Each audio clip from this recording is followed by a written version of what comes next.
Bismillah. Bürcülərin iyun ayına ən düz proqnozu. İyun 2026-cı il üçün bürcülərin ən realist və balanslı proqnozunu sizə qısa yox, dolğun şəkildə verirəm. Bu ay ümumilikdə dəyişiklik, qərar və fürsət ayıdır. Amma hamı üçün eyni deyil. Qoç. İyun qoçlar üçün hərəkət və risk ayıdır. İş və pulda yeni fürsətlər çıxacaq. Amma tələskən qərarlar zərər verə bilər. Sevgi həyatında isə keçmişdən biri qayıda bilər. Buğa, maliyyə baxımından ən sabit bürcülərdənsən. Pul axını artacaq, amma xərclərə nəzarət etməsən balans pozular. Sevgidə isə ciddi adımlar mümkündür. Əkizlər, sənin ayındır. Enerjin yüksək olacaq. Yeni tanışlıqlar, təkliflər və şanslı fürsətlər çoxalacaq. Pulda isə dalğalanma var, gəlir var, amma tez gedə bilər. Xərçəng, iyun sənin üçün dönüş nöqtəsidir. Həyatında yeni mərhələ başlayır. Sevgidə çox emosional olacaqsan. Düzgün seçim vacibdir. Şir, şirlər üçün yüksəliş ayıdır.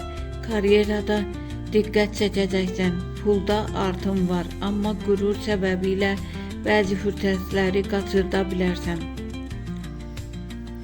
Qız, biraz gərgin ay olacaq, işdə məsuliyyət artır, amma səbir etsən ayın ikinci yarısında rahatlıq gələcək. Tərəzi, şans sənin tərəfindədir, xüsusilə pul və əlaqələrdə uğur gözlənilir. Sevgidə isə seçim qarşısında qala bilərsən. Əqrəb, dərin dəyişikliklər ayıdır. Həyatında bəzi şeylər bitəcək ki, yenisi başlasın. Pulda risk etmə, itki ola bilər. Oxatan, hərəkətli və maraqlı ay olacaq.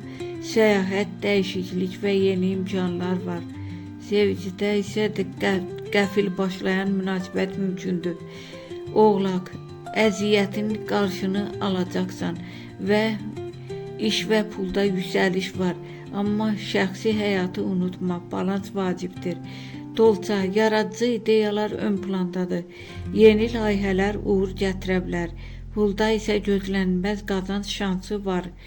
Balıq, biraz qarışıq ay olacaq. Duyğular və qərarlar arasında qalacaqsan.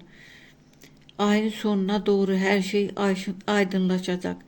İyun ayının ümumi nəticəsi. Pulda ən şanslı bürclər əkizlər, şir, oğlaq, dolça.